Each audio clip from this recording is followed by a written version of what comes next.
حلمت أن زوجي حلق لحيته وشاربه.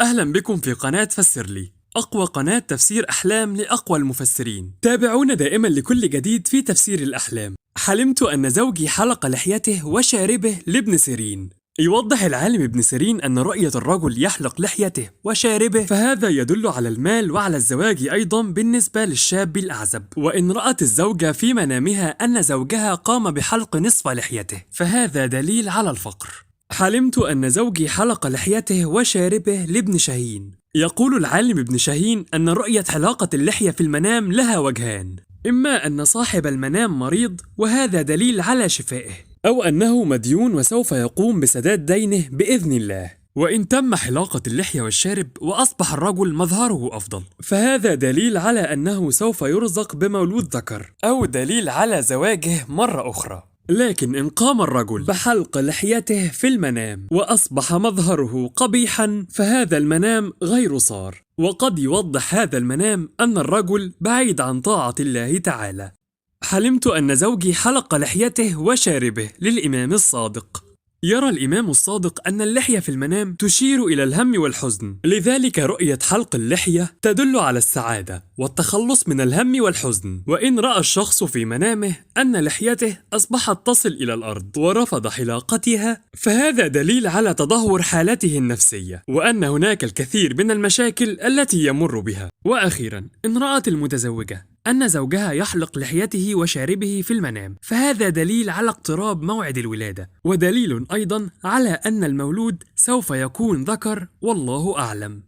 حلمت أن زوجي حلق لحيته وشاربه للمتزوجة. فإن رأت المرأة المتزوجة في منامها أن زوجها يقوم بحلق اللحية والشارب بالمقص فهذا يدل على وجود مشاكل بينهما وسوف تنتهي بالطلاق.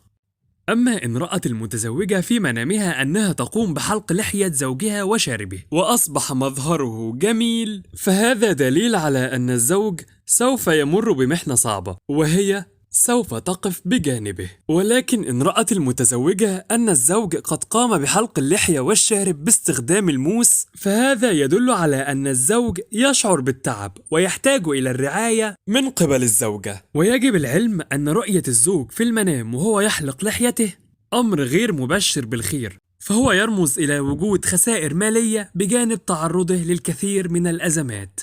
كما أن رؤية الزوج أنه يحلق شاربه ولحيته دليل على أنه يلقي كافة المسؤوليات على زوجته ولا يساعدها في شيء.